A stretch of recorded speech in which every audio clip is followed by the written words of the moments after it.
परम पूज्य देवाधिदेव 1008 श्री शांतिनाथ भगवान की जय।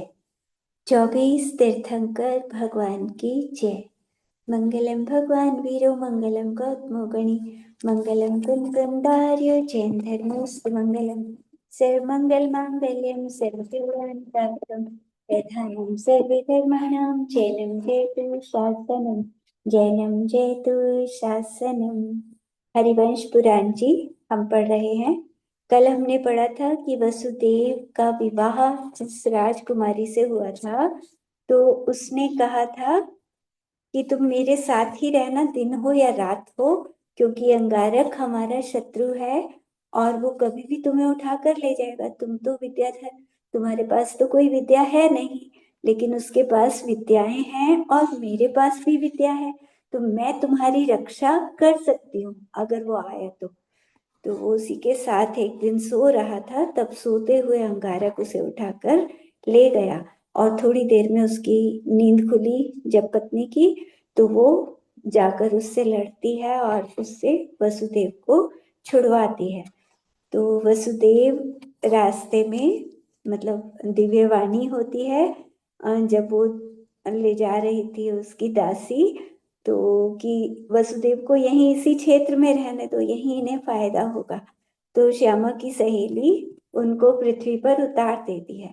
तो चंपापुर नगरी में वो उतर जाते हैं वसुदेव, और वहां पर चैत्यालय होता है, तो वहां दर्शन करते हैं और एक ब्राह्मण आकर पूछता है कि तुम, ब्राह्मण से वो पूछते हैं वसुदेव कि ये कौन सी नगरी है।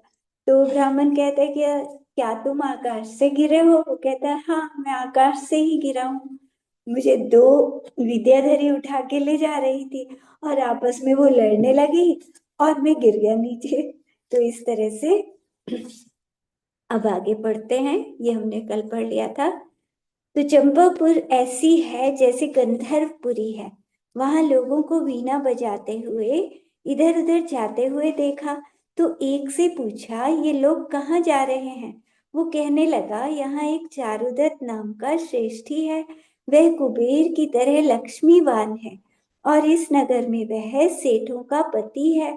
उसके गंधर्व सेना नाम की पुत्री गंधर्व विद्या में बहुत प्रवीण है, रूप में महागंधर्व बनती है। उसकी ये प्रतिज्ञा है कि जो गंधर्व विद्या में मुझे जीत लेगा वही मेरा पति होगा। इसीलिए नाना देशों से लोग आए हैं। वीणा बजाने में वो बहुत निपुण है। राजा के पुत्र और सेठों के पुत्र वीणा बजाने वाले यहाँ आए हैं। हर महीने गंधर्व दत्ता के समीप राग की सभा होती है। ब्राह्मण पुत्र, क्षत्रिय पुत्र, वैश्य पुत्र, जिनको भी वीणा बजानी आती है, वो सब बहुत लोग वहां जाकर इकट्ठे होते हैं। आज की सभा तो समाप्त हो गई, आज से 1 महीने बाद फिर से सभा होगी। तो ये सुनकर वसुदेव ने पूछा कि यहाँ गंधर्व विद्या का उपाध्याय कौन है। तो उसने कहा सुग्रीव नाम है उनका। वसुदेव सुग्रीव के पास जाकर बोले, हे गौतम गोत्र, मैं गंधर्व विद्या में तुम्हारा शिष्य बनना चाहता हूँ।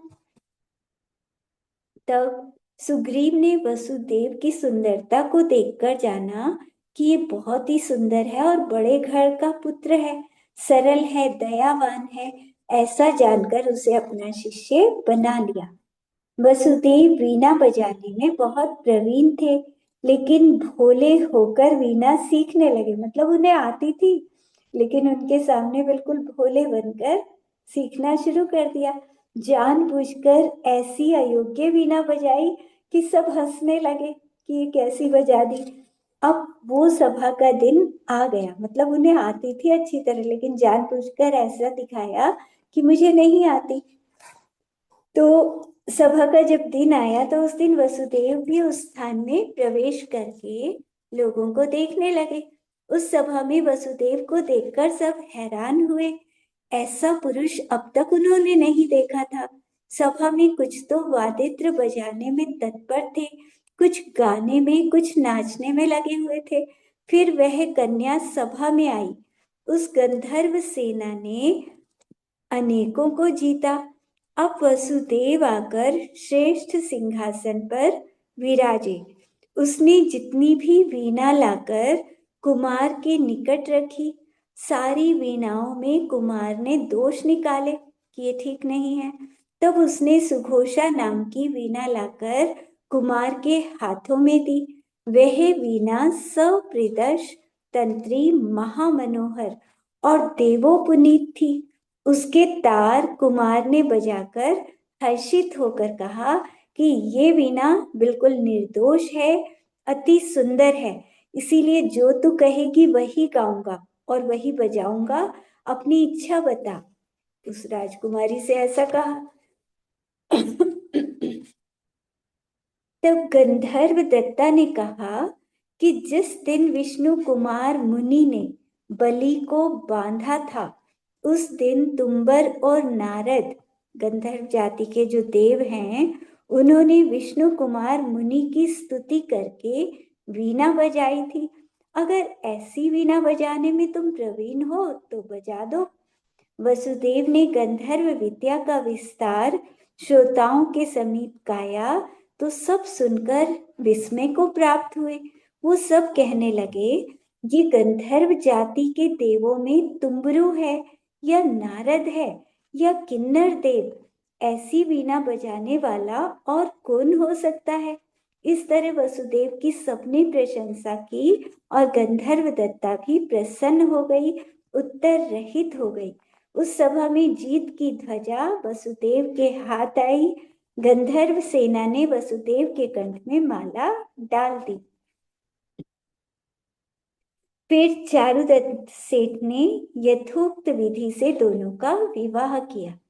सुग्रीव और यशोग्रीव दोनों वीणा के अध्यापकों ने भी अपनी अपनी कन्या वसुदेव से विवाह कर दिया, अपनी अपनी कन्या का, और बहुत प्रसन्न हुए।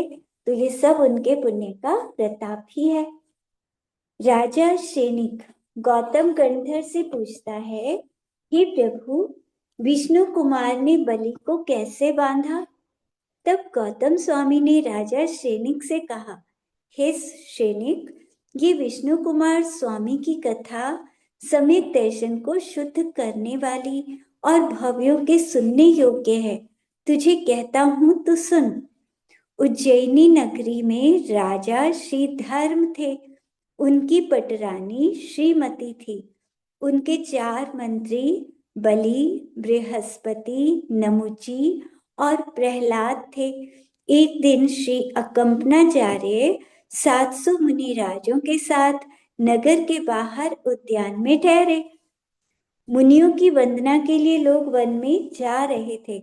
सारे नगर को जाता देखकर राजा ने मंत्रियों से पूछा कि आज क्या है, सारे लोग कहाँ जा रहे हैं? तब बलि कहता है, हे राजन, यहाँ अज्ञानी यति आए हैं, इसीलिए अज्ञानी लोग उन्हें देखने जा रहे हैं। तब राजा भी वहां जाने की इच्छा करता है तो मंत्री मना करते हैं, क्योंकि मंत्री तो दूसरे धर्म के थे। तो उन्होंने मना किया राजा को, लेकिन राजा नहीं माना और साथ में मंत्री भी गए उसके। वहां जाकर कुछ चर्चा करने लगे, मगर आचार्य ने पहले ही सब मुनिराजों को कहा हुआ था कि बोलना नहीं, यहाँ पे बहुत दुष्ट है मंत्री, और इसीलिए तुम सब मौन से रहना। तो सब मुनिराज मौन से बैठे थे, किसी ने भी उनके प्रश्न का जवाब नहीं दिया। अब कुछ समय बाद राजा और मंत्री वापस आ रहे थे तो एक शुद्ध सागर नाम के मुनिराज, जिनको पता नहीं था कि आचार्य ने मौन रहने के लिए कहा है, वो नगर से आ रहे थे। इनको देखकर राजा के निकट मार्ग में उन मंत्रियों ने मुनि से चर्चा करी। मुनि उन मंत्रियों से जो मिथ्या मार्गी थे, मिथ्या दृष्टि थे, मुनिराज जीत गए। जब मुनि गुरु के निकट पहुंचे तो गुरु ने कहा, तुमने ये अच्छा नहीं किया, तुमने उनसे वाद विवाद किया, अब वो सारे संघ को मार सकते हैं, उपद्रव आ सकता है पूरे संघ पर। तब शुद्ध सागर मुनि गुरु के कहने से उसी जगह चले गए जहां वाद विवाद हुआ था, तो उसी जगह जाकर ध्यान में लीन हो गए। अब वो चारों मंत्री, उन्होंने सोचा कि बहुत अपमान हुआ हमारा सबके सामने, तो इन सब मुनि राजों को रात को ही मार देते हैं। तलवार लेकर चारों चल दिए। तो रास्ते में वो मुनि राज दिख गए। तो उन्होंने कहा, अरे इसने ही तो हमें हराया था, सबसे पहले इन्हीं इसी मुनि को मारते हैं।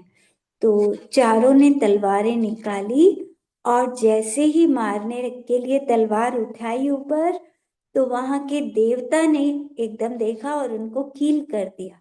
वहीं कीलित रह गए उनके हाथ, ऊपर ही उठे रह गए चारों के तलवार लेकर। तो सुबह जब लोग मंदिर वहां मुनिराज के दर्शन करने जा रहे थे, और उन्होंने देखा, अरे चारों मंत्री मुनिराज को मारने के लिए तलवार उठा रखी है। तो उनको धिक्कारा कि देखो कितने दुष्ट मंत्री हैं ये। राजा ने उनको देश से निकाल दिया चारों को।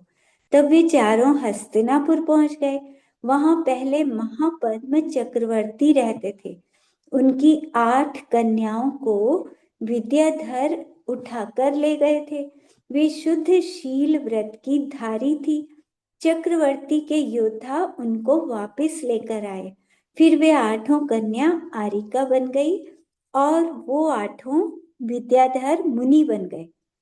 जो विद्याधर उठाकर ले गए थे, वो भी मुनि बन गए। ये देखकर चक्रवर्ती ने अपना राज्य अपने बड़े पुत्र पद्म को दे दिया, जो रानी लक्ष्मीवती के उदर से हुआ था।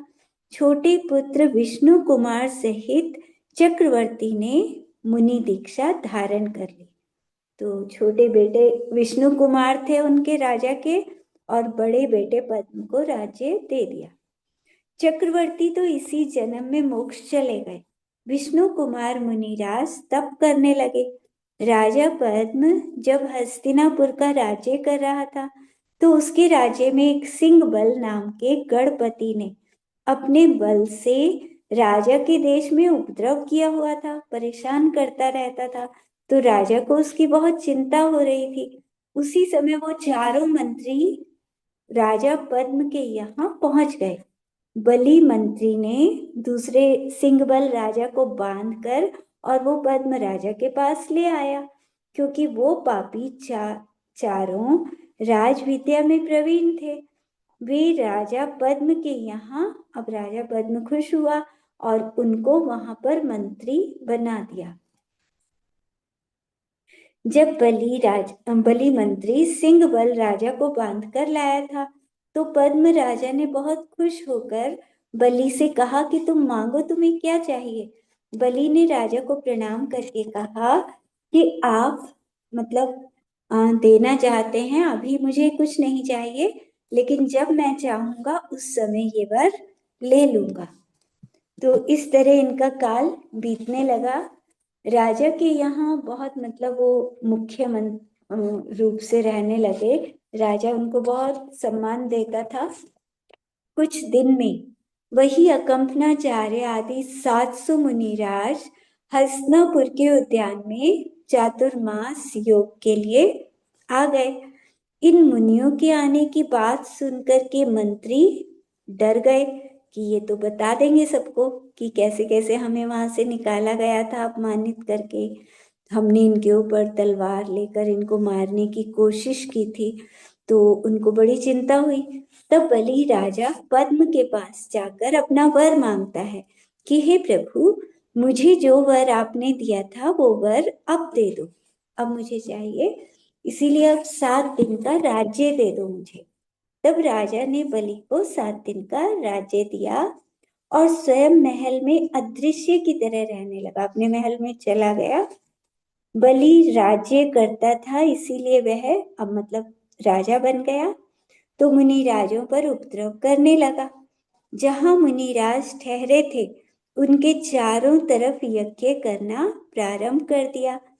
अब सब तरफ धुआं, उसमें चारों तरफ मांस आदि गंदी गंदी चीजें डाल दी, तो धुएं से बहुत परेशानी होने लगी। उसने रात दिन यज्ञ करवाया और लोगों को भोजन कराया।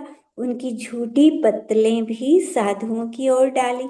वे साधु स्वर्ग के सहने वाले मनुष्यों द्वारा उपसर्ग जानकर कि ये उपसर्ग हुआ है, तो कायरसर्ग से वो तो सब बैठ गए और ये नियम किया कि अगर उपसर्ग से बचेंगे तो आहार पानी लेंगे, नहीं तो हमारा त्याग है।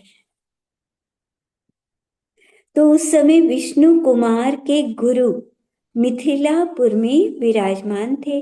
वे महादिव्य ज्ञानी थे। उन्होंने पुष्पदंत नाम के क्षुल्लक से कहा कि इस समय कंपनाचार्य आदि 700 मुनिराजों को महाभयंकर उपसर्ग हो रहा है। ये सुनकर क्षुल्लक व्याकुल होकर पूछने लगा, हे नाथ, उपसर्ग कहाँ पर हो रहा है? तब उन्होंने बताया, हस्तिनापुर में हो रहा है। तब उसने पूछा कि कैसे दूर होगा उपसर्ग? गुरु ने कहा, विष्णु कुमार मुनि को विक्रिया रिद्धि उत्पन्न हुई है, उसके प्रभाव से ये उपसर्ग दूर हो जाएगा। इंद्र से भी ज्यादा शक्ति उनके अंदर है इस समय विक्रिया रिद्धि के कारण। तब क्षुल्लक विद्याधर जो था, तो उसने मतलब क्षुल्लक तो बन गया था, लेकिन अभी विद्याएं थी उसके पास।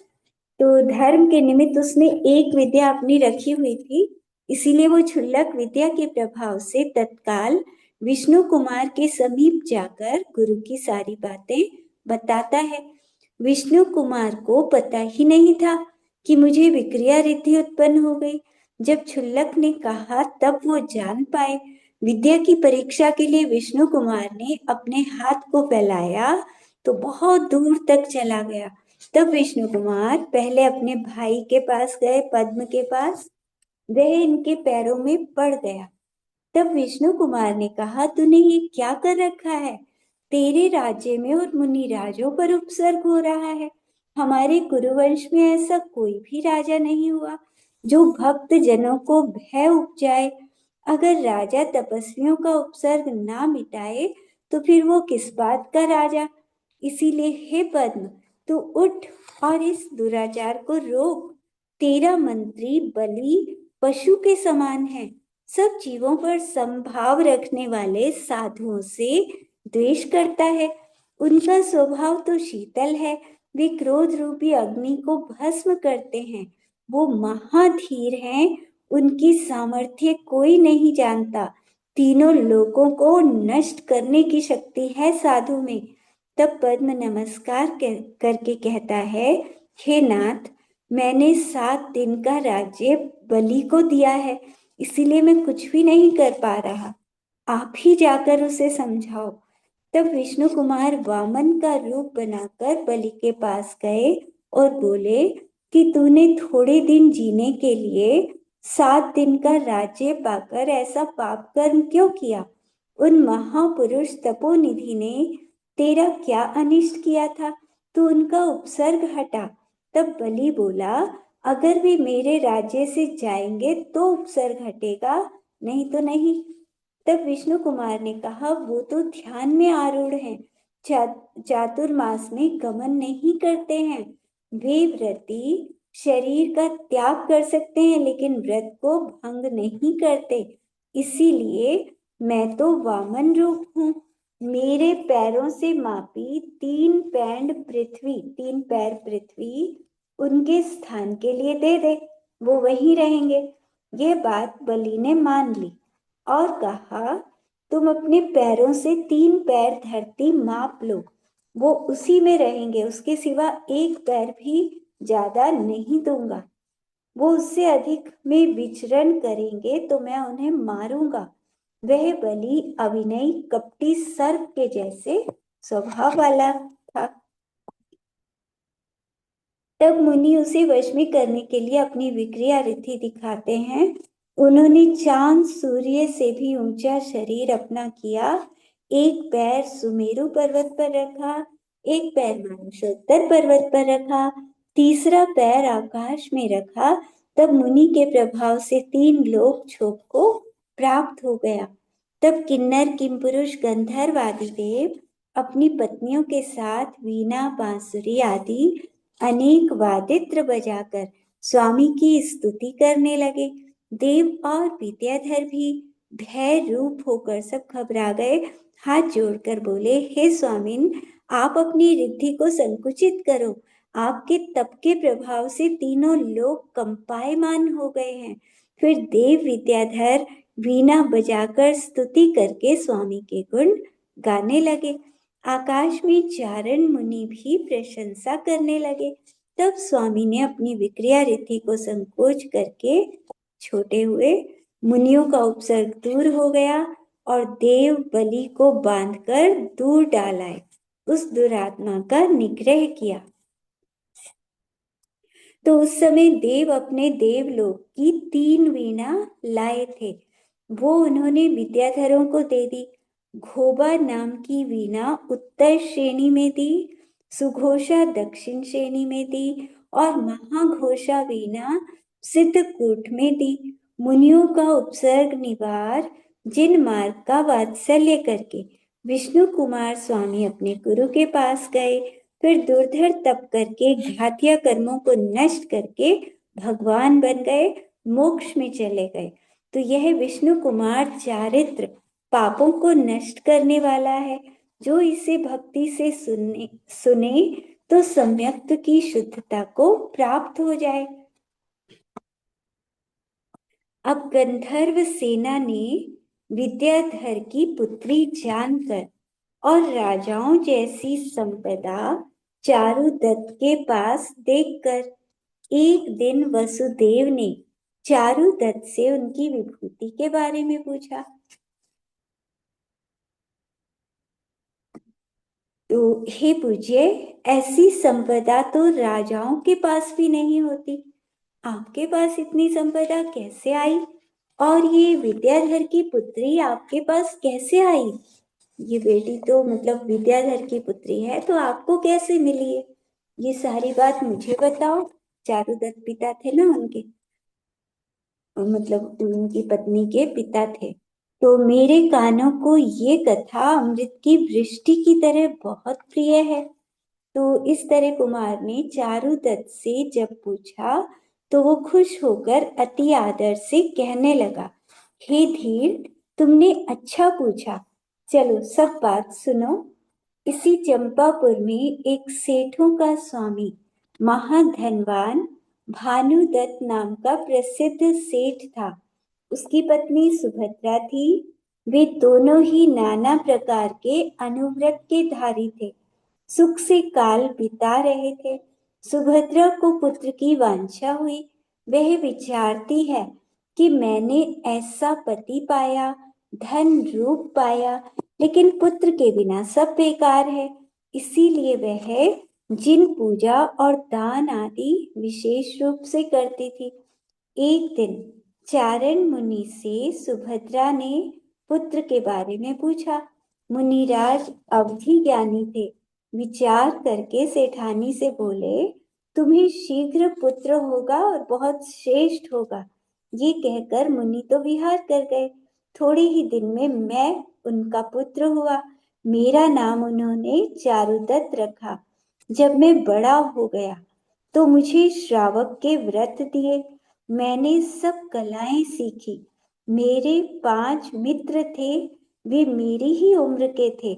मैं उनके साथ क्रीड़ा करने के लिए रत्नमालिनी नदी के तट पर गया। वहां मैंने एक विद्याधर और विद्याधरी को क्रीड़ा करते देखा। मैं थोड़ी दूर ही गया था, तभी कोई उनका शत्रु विद्याधर आ गया और उस विद्याधर को लोहे की कीलों से जड़ दिया उसने। वह शत्रु उसके निकट तलवार लेकर रक्त नेत्रों से खड़ा था। हमें देखकर वो शत्रु तो चला गया। उस बंधे हुए विद्याधर ने 3 दिव्य औषधि के बारे में मुझे इशारे से बताया। तब मैंने तीनों औषधि लेकर उसे ठीक करने की कोशिश की। उन औषधियों के नाम थे चालन, उत्कीलन और व्रण संरोहण। मैंने चालन औषधि से उसे चलाया, उत्कीलन से उत्कीला और व्रण संरोहण से उसके घाव रहित होकर वह खड्ग और खंड 2 आयुध हाथ में लेकर तत्काल उत्तर दिशा की ओर शत्रु की तरफ दौड़ा। वह शत्रु उसकी पत्नी को ले गया था, उसे छुड़ाकर हाँ मतलब चारुदत्त बता रहे हैं कि मैंने उसको खड़ा कर दिया, वो ठीक हो गया बिल्कुल। और ठीक होते ही वो शत्रु के पीछे भागा, क्योंकि उसकी पत्नी को लेकर जा रहा था वो शत्रु। तो उसे छुड़ाकर वो वापस हमारे पास आया और बड़े सम्मान से कहने लगा, हे भव्य, जिस तरह तुमने मेरे प्राण बचाए हैं, मुझे आज्ञा दो, मैं तुम्हारी क्या सेवा करूं। वैताड़िय पर्वत की दक्षिण श्रेणी में शिव मंदिर नाम का नगर है। उसका राजा महेंद्र विक्रम है। मैं उस राजा का अमित गति नाम का बेटा हूँ। मेरे दो मित्र हैं, भूमि सिंह और गोरमुख विद्याधर। वही बता रहा है विद्याधर अपने बारे में कि मेरी शादी हिमशत नाम के पर्वत पर एक हिरण्य रोम नाम का तापस है, उसकी बेटी सुकुमारिका से हुई। मेरा मित्र भूमि सिंह, वो मेरी पत्नी की अभिलाषा करता था। मैं समझ नहीं पाया उसका अभिप्राय और हमेशा उसी के साथ घूमने जाता था। आज मैं सुकुमारी के साथ इस चंपा नगरी के उद्यान में घूमने आया था, तो मेरे मित्र भूमि सिंह ने मुझे कीलित करके और मेरी पत्नी को वो ले गया। तुमने मुझे छुड़ाया तो मैंने जल्दी से जाकर उससे युद्ध करके अपनी पत्नी को छुड़ा लिया। ये मेरी पत्नी है। यद्यपि मैं तुमसे उम्र में बड़ा हूं, लेकिन तुमने मेरे प्राण बचाए, इसीलिए तुम्हारी सेवा करना मुझे योग्य है। ये सुनकर चारुदत्त ने कहा, आपने मुझसे मित्रता करी तब क्या ना किया। यही बहुत बड़ा उपकार है कि आपने मुझको मित्र समझा।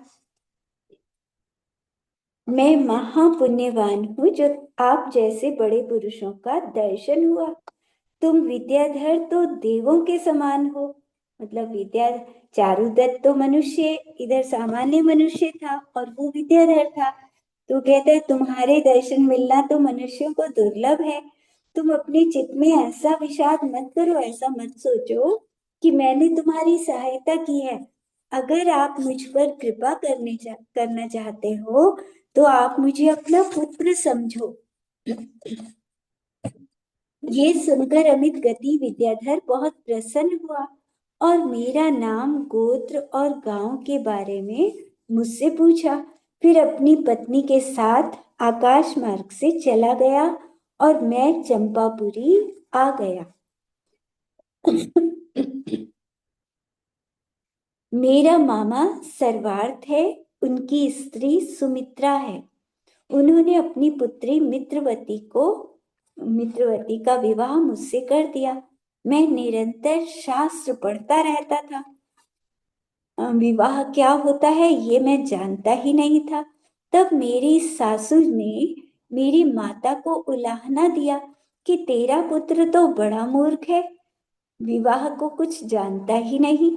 तब मेरी माता ने मेरे काका से कहा, रुद्रदत्त से, कि मेरे पुत्र को कुछ सिखाओ। विवाह हुआ है उसका। तो तब वो मुझे एक कलिंग सेना नाम की गणिका थी, उसकी पुत्री वसंत सेना के घर ले गया।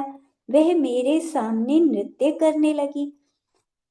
फिर वो अपने महल में जाकर अपनी माता से कहने लगी कि इस जन्म में मेरा चारुदत्त ही पति होगा, मेरा ये नियम है। ये वचन पुत्री के सुनकर कलिंग सेना ने रुद्रदत्त को अपने वश में किया। रुद्रदत्त मुझे उसके महल में ले गया, हमारा सत्कार किया और जाते ही वेश्या ने द्यूत क्रीड़ा शुरू कर दी। द्यूत क्रीड़ा में कलिंग सेना ने रुद्रदत्त का उत्तरासन जीता, तो मैं उससे द्यूत क्रीड़ा करने को तैयार हुआ। तब उसकी पुत्री बसंत सेना माता से द्यूत क्रीड़ा छुड़ाकर वो मेरे साथ खेलने लगी। मैं उसके रूप चातुर्य पर आसक्त हो गया। जब मुझे प्यास लगी तो मेरे पीने के जल में उस वेश्या ने मोहिनी चूर्ण डाल दिया। मेरा उससे अनुराग हो गया। तब उसकी माता ने उसका मुझसे ग्रहण कराया। मैं वहां 12 वर्ष तक उसके घर रहा। माता पिता पत्नी सबको भूल गया। 12 वर्ष में मैंने 16 करोड़ दिनार मेरे घर से उस वेश्या के घर पहुंच गई। 16 करोड़ दिनार मतलब इतना अमीर सेठ था, लेकिन वेश्या के घर रहने से सारा धन वेश्या के घर चला गया।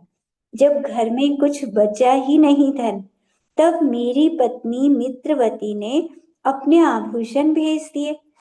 तब पापिनी कलिंग सेना ने अपनी बेटी बसंत सेना से कहा, हे पुत्री, मैं तेरे भले की बात कहती हूँ। हम वेश्या हैं, हमें ऐसा ही आचरण करना चाहिए। अब चारुदत्त की बहू के आभूषण भी यहाँ आने लगे हैं। इसके घर में अब धन नहीं बचा है, क्योंकि इसका सारा द्रव्य तो हमने ले लिया।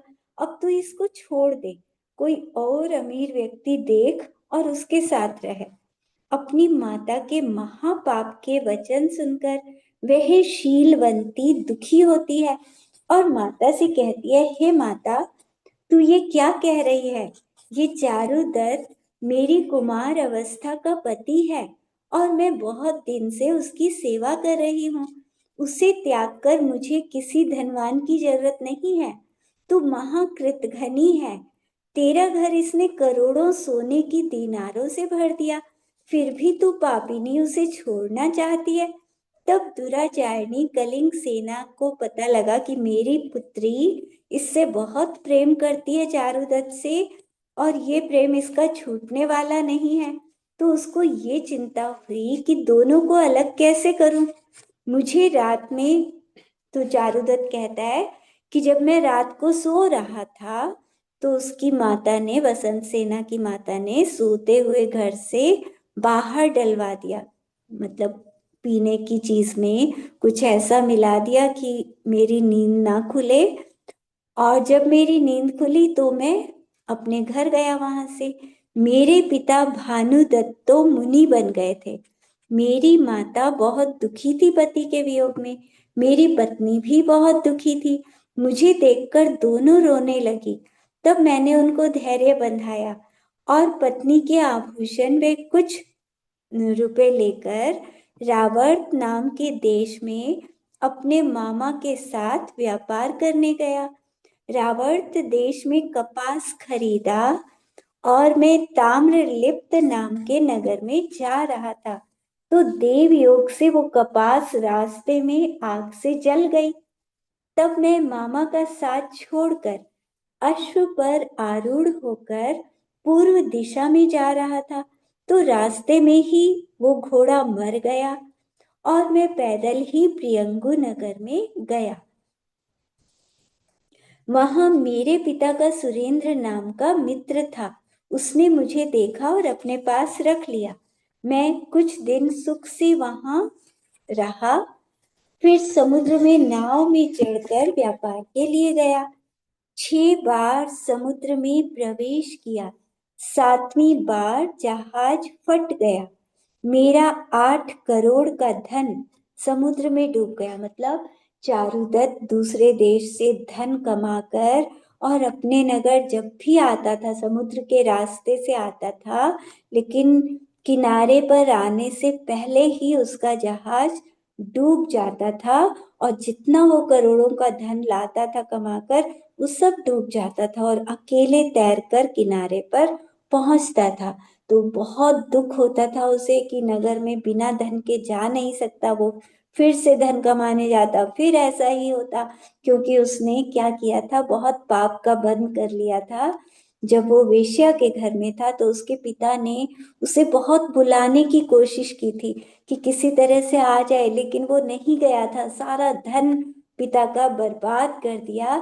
तो उस वजह से पिता भी दुखी, माँ भी दुखी, पत्नी भी दुखी। तो वो कर्म उसके आएंगे ना। तो उसने जब धन कमाया तो उसका धन भी ऐसे बार बार समुद्र में डूब जाता था। तो बताता है कि मैं एक लकड़ी पर चढ़कर समुद्र के किनारे पहुंचा। वहां राजपुर नाम के नगर में एक तापस परिव्राजक के भेष में मैंने देखा। उसने मुझे रस कूपिका का लोभ दिखाया और वन में ले गया। उस तापस ने मुझे रस्सी से बांधकर गड्ढे में उतारा। मैं भयंकर अंधकूप में, जिसमें बिल्कुल अंधेरा था, ऐसे कुएं में रस्से को पकड़कर नीचे उतरा। फिर रस कूपिका से रस ग्रहण करने लगा। तो मतलब कुएं में से रस भरने लगा उसमें। तो वहां एक पुरुष आगे पड़ा हुआ था। उसने मुझे मना किया कि अगर तू जीना चाहता है तो इस दुष्ट तपस्वी का विश्वास मत कर। तो कुएं के अंदर पहले से एक मनुष्य बैठा था। तो वो कहता है कि इस तपस्वी का विश्वास मत कर अगर तुझे जिंदा रहना है तो। ये बात सुनकर मैं हैरान हो गया और उससे पूछा, तू कौन है? तू यहाँ कुएं के अंदर कैसे आया? तब उसने कहा, मैं भी उज्जैनी का वासी वणिक पुत्र हूँ। मेरा जहाज समुद्र में डूब गया था। मैं लकड़ियों पर चढ़कर किनारे पर आया तो इस वन में ये तापसी बैठा था। इसने मुझे भी रस कूपिका का लोभ दिखाकर रस्से से जैसे तुझे उतारा है ऐसे मुझे भी उतारा था। मैंने रस कूप में से रस के पात्र भरकर रस्सी में बांधे तो इसने पात्र तो खींच लिए, और दूसरी बार मैं रस्से को पकड़कर चढ़ा तो उसने रस्सा बीच में ही काट दिया ताकि मैं बाहर ना आ सकूं। क्योंकि मैं बाहर आऊंगा तो रसायन में हिस्सा देना पड़ेगा। तो मैं बहुत दिन से इसी कुएं में पड़ा हूँ। अब तो बस हड्डियां ही रह गई हैं मेरे शरीर की। इस रस के भोजन से मेरी ये अवस्था हुई है। मेरा अब यहाँ से निकलना बहुत कठिन है।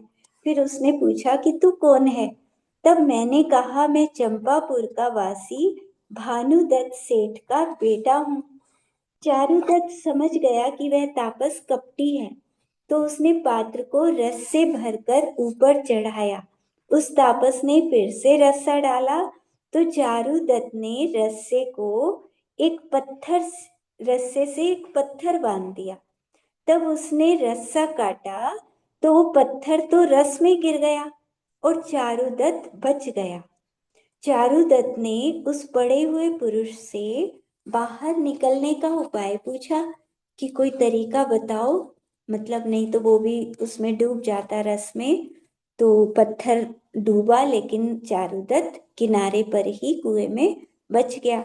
तो उससे पूछता है कि कोई उपाय बता दो यहाँ से निकलने का। तब वो कहता है कि यहाँ एक गोह रस पीने के लिए आती है। तू उसकी पूंछ पकड़ लेना तो तू बाहर निकल जाएगा। तब वो मरने वाला था तो मैंने उसे नमोकार मंत्र सुनाया। देखो, नमोकार मंत्र उस मरते हुए व्यक्ति को सुनाया और ये देव गति में जाएगा ये व्यक्ति, और आगे चलकर मतलब कुछ समय बाद उसकी सहायता करेगा। तो उसे नमोकार मंत्र सुनाया और श्रावक धर्म भी कहा, उसको बताया, स्वाध्याय मतलब शास्त्र की अच्छी अच्छी बातें बताई। तो उसको सच्चे देव, शास्त्र, गुरु और जीव दया का श्रद्धान हो गया। तब उसने 5 अनुव्रत भी ले लिए। दिन में वह गोह, अब वो गोह रसपान करने आती थी रोज दिन में। तो मैंने उसकी पूंछ दोनों हाथों से कसकर पकड़ ली तो वो मुझे लेकर बाहर निकली। मेरा शरीर छिल गया था। मुझे लगा आज मेरा नया जन्म हुआ है। मतलब उस कुएं से किसी तरह से बाहर निकला। फिर मैं धीरे धीरे जा रहा था तो एक भैंसा मुझे मिला। वो काल की तरह भयंकर था। मैं उसे देखकर गुफा में छिपा तो गुफा में एक अजगर सांप सो रहा था। वह भैंसे को निगलने के लिए उठा। भैंसा भी उसको मारने को उद्यत हुआ। तब दोनों का बहुत भयंकर युद्ध हुआ। मैं उस समय वहां से जल्दी से किसी तरह से निकल गया और उस वन में से निकलकर एक गांव में पहुंचा। वहां देव योग से मुझे रुद्रदत्त मामा मिल गए। उसके मामा जो पहले साथ में थे, बीच में बिछुड़ गए थे, तो वो रुद्रदत्त फिर से मिल गया। उसने मेरी भूख प्यास मिटाई, मतलब भोजन वगैरह कराया, और कहा, हे चारुदत्त, तुम दुखी मत हो। एक सुवर्ण द्वीप है, हम वहां जाएंगे और वहां से बहुत धन लाएंगे। हम दोनों ऐरावती नदी के उत्तर की तरफ गिरिकूट नाम के गिरी को उलंघ कर वेत्र वन में गए। वहां से टंकण देश में पहुंचे। रुद्रदत्त ने वहां दो बकरे खरीदे। वो चाल में बहुत अच्छे थे। हम दोनों उनके ऊपर बैठकर, पर्वत का रास्ता जो था वो बहुत छोटा सा रास्ता था, तो बकरों के ऊपर बैठकर हमने उस रास्ते को पार किया और उस पर्वत के शिखर पर पहुंच गए। अब वहां जाकर पापी रुद्रदत्त मुझसे कहने लगा कि हे चारुदत्त, अब इन दोनों बकरों को मारकर हम इनके शरीर में प्रवेश करेंगे। फिर यहाँ पक्षी आएंगे, भारुंड पक्षी, और वे मांस समझकर इनके शरीरों को लेकर उड़ेंगे और सुवर्ण द्वीप पर ले जाएंगे। तो ये सुनकर मैंने उसे बहुत मना किया कि अरे, इन बकरों के ऊपर बैठकर हम यहाँ आए हैं, इनको क्यों मारेंगे? इनको मारना तो बिल्कुल गलत है, किसी को भी मारना नहीं चाहिए। अपने में और इन जीवों में अंतर क्या रहा फिर? लेकिन उस पापी के मन में करुणा नहीं आई। जब मैं सो रहा था, उसने चुपचाप दोनों बकरों को मार दिया। तब मैंने एकदम आवाज सुनी, जब मेरे बकरे को मारा तो उसके चिल्लाने की आवाज से मेरी निद्रा खुली और वो बकरा मरने ही वाला था। मैंने उसके पास बैठकर उसे नमोकार मंत्र सुनाया। फिर उस पापी ने, और मतलब वही है कि अब वो चारुदत्त क्या कर सकता था, अब मर ही गया था बकरा। तो उस पापी ने उन दोनों जानवरों के खाल जो थी, उस खाल के अंदर वो थैला सा बन गया और उसके अंदर एक में खुद बैठ गया और एक में मुझे बिठा दिया और शस्त्र मेरे हाथ में दे दिया। दूसरे में शस्त्र लेकर स्वयं बैठ गया। थोड़ी देर में भारुंड पक्षी वहां आए। हे कुमार, जिस जिस थैले में मैं था, उससे वो पक्षी लेकर उड़ने लगा। उसने सुवर्ण द्वीप पर छोड़ दिया और मनु के स्थान में वो रख दिया। मेरे हाथ में शस्त्र था, तो मैंने उसको फाड़कर मैं बाहर निकल गया उसमें से। अब स्वर्ग लोक के समान रत्नों की किरणों से दैदीप्यमान रत्न द्वीप वहां दिखा, जहां सारी दिशाएं बहुत सुंदर थी। एक सुंदर गिरी के शिखर पर जिनेश्वर देव का मंदिर देखा मैंने। वहां आतापन योग धरे एक चारण मुनिराज बैठे थे, उनको देखा। उन्हें देखकर मुझे बहुत आनंद हुआ। चारुदत्त ने गिरी पर जाकर चैत्यालय की 3 प्रदक्षिणा दी, तो मंदिर में गया, मंदिर में भगवान के दर्शन किए, प्रतिमा के दर्शन करके फिर मुनिराज की वंदना करी। जब मुनिराज का ध्यान समाप्त हुआ तो मुनि ने धर्म वृद्धि कहकर पूछा, हे चारुदत्त, तुम कुशल तो हो? यहाँ कैसे आना हुआ? तब मैंने नमस्कार करके विनती करी, हे नाथ, आपके प्रसाद से कुशल हूँ। और आश्चर्य से पूछा, आपने मुझे कहाँ देखा? मतलब उन्होंने तो अपना नाम भी नहीं बताया था कि ये मुनिराज को मेरा नाम कैसे पता लग गया है, ये मुझे कैसे जानते हैं? तो वो कहते हैं मुनिराज से, चारुदत्त, कि आपने मुझे कहाँ देखा? तो मुनिराज कहते हैं, चंपापुरी के उद्यान में मुझे मेरा शत्रु कीलित करके चला गया था, मेरी पत्नी को ले गया था और तुमने मुझे छुड़ाया था। मैं वही अमित गति विद्याधर हूँ। तो ये मुनिराज वही विद्याधर था। तो मेरा पिता मुझे राज्य देकर स्वयं हिरण्य कुमार मुनि के पास मुनि बन गए थे। मेरी 2 रानी थी, विजय सेना, उसके गंधर्व सेना पुत्री हुई। दूसरी मनोरमा, उसके 2 पुत्र हुए, दोनों ही विनयवान हैं। मैंने सिंह यश को राज्य दिया और वराह ग्रीव को युवराज का पद दिया और अपने पिता के पास जाकर दीक्षा धारण कर ली। हे चारुदत्त, तू यहाँ कैसे आया? ये समुद्र के बीच में कुंभकंटक नाम का द्वीप है और करकोटक नाम का गिरी है। तब मैंने शुरू से अंत तक अपनी सारी दुख और सुख की सारी बातें मुनिराज को बता दी। उस समय दो विद्याधर आकाश से उतरकर साधु के समीप आए। वे मुनिराज के बेटे थे। स्वामी ने पुत्रों से कहा, तुमको पहले मैंने बताया था ना कि मुझे चारुदत्त ने बचाया था, वो मेरा भाई है, वही यहाँ आया है। ऐसा जब श्री गुरु ने कहा तो वे दोनों बहुत प्रेम से मुझसे मिले कि उनके पिता की मैंने रक्षा की थी, तो वो मेरे पास बैठे। इतने में तभी वहां पर दो देव आते हैं। उन्होंने देवों ने आकर पहले मुझे नमस्कार किया, फिर मुनिराज को किया। तो मुझे बड़ा अजीब लगा कि ये क्या, मुझे क्यों नमस्कार कर रहे हैं ये पहले, मुनिराज को बाद में कर रहे हैं, पहले तो मुनि को नमस्कार करना चाहिए। तो मैंने उनसे कारण पूछा। तब वो देव बोले कि हम दोनों को जिन धर्म का उपदेश देने वाला गुरु चारुदत्त सेठ है, इन्होंने हमें उपदेश दिया, इसीलिए हम देव बने, इसलिए हमने अपने गुरु को पहले नमस्कार किया। तब विद्याधर ने इस कथा के बारे में पूछा तो पहले देव ने, जो बकरे का जीव था, मरते हुए बकरे को चारुदत्त ने नमोकार मंत्र सुनाया था, तो वो बकरा मरकर देव बन गया था। तो वो बताता है कि बनारस में एक सोम शर्मा नाम का विप्र था, उसकी सोमिला पत्नी थी और भद्रा सुलसा, ये दो बेटी थी। वे शास्त्र की पारगामी थी, कुमारी ही, मतलब छोटी अवस्था में ही परिव्राजक का भेष धारण करके रहती थी, सन्यासिनी की तरह। विवाह नहीं किया।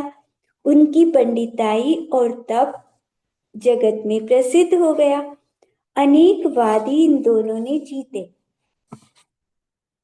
एक याज्ञवल्क नाम का परिव्राजक उन दोनों से जीतने की इच्छा से वाराणसी में आया। दोनों बहनों में सुलसा में घमंड बहुत ज्यादा था। पंडितों की सभा में उसने ऐसी प्रतिज्ञा की कि मैंने अनेक वादी जीते हैं, इसको भी अवश्य जीतूंगी। फिर उससे वाद करने लगी। बड़े बड़े न्याय शास्त्र के वेत्ता बैठे हुए थे। उनके निकट सुलसा ने याज्ञवल्क से प्रश्न किया। सुलसा उससे हार गई। तब याज्ञवल्क मना करने पर भी कुचेष्टा से उसने सुलसा से कुचेष्टा की। सुलसा के उसके योग से पुत्र हुआ। उस पुत्र को पीपल के वृक्ष के नीचे डालकर वे दोनों निर्दयी चले गए, ऐसे ही छोड़ दिया उसे। तब उस पुत्र का पिप्पलाद नाम रखकर बड़ी बहन भद्रा ने उसको पाला। वो बहुत शास्त्र का पारगामी बना। एक दिन उसने भद्रा से पूछा, हे माता, मेरा पिप्पलाद नाम क्यों रखा है और मेरा पिता जीवित है या नहीं है? तब भद्रा ने कहा, हे पुत्र, तेरा पिता तो याज्ञवल्क है और तेरी माता मेरी छोटी बहन सुलसा है। याज्ञवल्क ने उसको बाद में जीत लिया था और उससे विवाह कर लिया, तो तू पुत्र उत्पन्न हुआ। लेकिन वो दोनों पापी निर्दयी तुझे पीपल के नीचे डालकर चले गए थे। मैं तेरी बड़ी मौसी हूँ, तुझे धाय लगाकर पालकर बड़ा किया। ये सब सुनकर पिप्पलाद को क्रोध आया बहुत, और क्रोधित होकर पिता के पास गया। पिता से वाद विवाद करके पिता को हरा दिया। फिर उस क्रूर परिणामी ने पर्वत के मार्ग को ग्रहण किया। बकरे का जीव कहता है, जो देव बना था बकरे का जीव, वो कहता है कि वे अपना पंथ चलाया उन्होंने, तो पिप्पलाद के शिष्य कहाए जिन्होंने भी उनका पंथ को माना। मेरा वाग्वली नाम था। मैं पिप्पलाद का शिष्य बन गया और हिंसा मार्ग को दृढ़ करने से मैं भी हिंसा करता था, तो नरक में पहुंच गया। नरक में महान वेदना पाई मैंने। मैं वहां से निकलकर 6 बार बकरी का पुत्र बना। पर्वत के मार्गी निर्दयी ने मुझे यज्ञ में डाल दिया, मतलब 6 बार बकरा बना और 6 बार मुझे यज्ञ में डाला गया। 6 बार होम होने के बाद 7वीं बार मैं टंकन नाम के देश में पाप के उदय से बकरी का पुत्र ही बना। तब चारुदत्त ने मुझे जिन धर्म का उपदेश दिया और जिन देव की आराधना कराई, नमोकार मंत्र दिया, उसके प्रभाव से मैं स्वधर्म स्वर्ग में देव बन गया। तो चारुदत्त मेरा गुरु है, इसने मुझे नरक और तिर्यंच गति से बचा लिया, इसीलिए मैंने पहला नमस्कार चारुदत्त को किया। ऐसा कहकर बकरे का जीव चुप हो गया। अब दूसरा देव वो बताता है कि विद्याधरों, मेरी बात भी सुनो। चारुदत्त उसने मुझे धर्म का उपदेश कैसे दिया, ये भी बताता हूं मैं। एक ठग ने परिव्राजक का भेष धारण करके मुझे रसायन का लोभ दिखाकर रस कूप में डाल दिया। उसी के धोखा देने से चारुदत्त भी उसी कुएं में आ गया। वही दया करके चारुदत्त ने मुझे धर्म का उपदेश दिया, मुझे नमोकार मंत्र सुनाया, तो मैं पहले स्वर्ग में देव बन गया। तो चारुदत्त मेरा भी गुरु है, इसीलिए मैंने पहले उसको नमस्कार किया। जो पाप रूपी कुएं में डूबते प्राणियों को धर्म रूप हस्तावलंब देकर थाम ले, उन मनुष्यों के समान इस संसार में और कोई नहीं है। धर्म ही संसार से पार लगाने वाला है। जो 1 अक्षर हो या 8 अक्षर, धर्म के देने वाले उपकारी और धर्म उपदेश देने वाले को भूल जाए, मतलब जिसने धर्म का उपदेश दिया और मुझे बुरी गति से बचा लिया, तो ऐसे धर्म उपदेश देने वाले को भूलता है जो, तो उसका उपकार ना माने तो वो महापापी है। उसके समान निंदनीय कोई भी नहीं है। ऐसा कहकर दोनों देव मुनि के निकट विद्याधरों को अपना वैभव दिखाने लगे। फिर चारुदत्त ने वसुदेव से कहा, अब वसुदेव का विवाह हुआ था ना चारुदत्त की बेटी से, तो वसुदेव ने पूछा था चारुदत्त से कि तुम्हारे पास इतना वैभव, इतनी संपदा कैसे आई। तो चारुदत्त ये अपनी पूरी कहानी इन्होंने सुनाई वसुदेव को, और फिर वसुदेव से कहते हैं कि उन दोनों देवों ने अग्नि में ना जलें ऐसे अद्भुत वस्त्र मुझे पहनाए कि अग्नि में भी मैं जाऊं तो जलेंगे नहीं वस्त्र। अनुपम आभूषण पहनाए और कल्प वृक्षों की माला मुझे दी। देवलोक के सुगंध मेरे शरीर में लगाए। इस तरह मेरा बहुत सम्मान करके बोले, हे स्वामिन, हमें आज्ञा दो, आप जो कहेंगे हम वही करेंगे। हम इसी समय अपार धन के लिए चंपापुरी ले चलें। अपार धन धन के साथ आपको चंपापुर ले चलते हैं। तब मैंने कहा, हे देवों, अब तो तुम अपने स्थान जाओ, जब मैं तुम्हें याद करूं तब आ जाना। तब देवों ने कहा, ठीक है, जो आज्ञा होगी वही करेंगे। तो हाथ जोड़कर मुनि को नमस्कार करके फिर मुझे नमस्कार करके दोनों देव चले गए। फिर मैं मुनिराज को प्रणाम करके मुनिराज के पुत्रों के साथ विमान में बैठकर आकाश मार्ग से उनके शिव मंदिर नाम के नगर में आया। उस नगर में सुख से रहते हुए कुछ दिन बीत गए, तो एक दिन गंधर्व सेना की माता और भाई ने मुझे गंधर्व सेना को दिखाया। फिर वो कहने लगे, हे भाई चारुदत्त, तू सुन। एक दिन राजा अमित गति हमारे पिता ने अवधि ज्ञानी मुनिराज से पूछा था। अमित गति वही थे ना मुनिराज जिन्होंने जिनको चारुदत्त ने बचाया था, कीलित करके जो चला गया था कोई और। तो हमारे पिता ने अवधि ज्ञानी मुनिराज से पूछा था कि मेरी बेटी का पति कौन होगा। तब मुनिराज ने कहा था, चंपापुरी में चारुदत्त सेठ के घर यादवों का पति गंधर्व विद्या का पंडित आएगा, उसी से इसका विवाह होगा। तो इसके बाद राजा तो मुनि बन गए थे, अब ये कार्य हमको करना है। फिर उन्होंने थाई सहित ये कन्या मुझे सौंप दी। उसके बाद कन्या के दोनों भाई नाना प्रकार की रत्न संपदा सहित बड़ी सेना को साथ लेकर मेरे साथ चंपापुर आने को तैयार हुए। उस समय, हाँ मतलब दोनों भाइयों ने कन्या से विवाह कर दिया। उसका वसुदेव का नहीं, चारुदत्त का, चारुदत्त की कहानी चल रही है ना, वसुदेव को सुना रहे हैं चारुदत्त। तो वो कहते हैं कि दोनों भाइयों ने विवाह कर दिया और बहुत संपदा दी और बहुत बड़ी सेना लेकर मेरे साथ चंपापुर आने को तैयार हुए।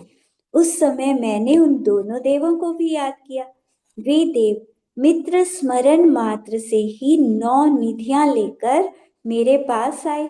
फिर महामनोहर हंस विमान में गंधर्व सेना सहित मुझे महावैभव से चंपापुर लेकर आए।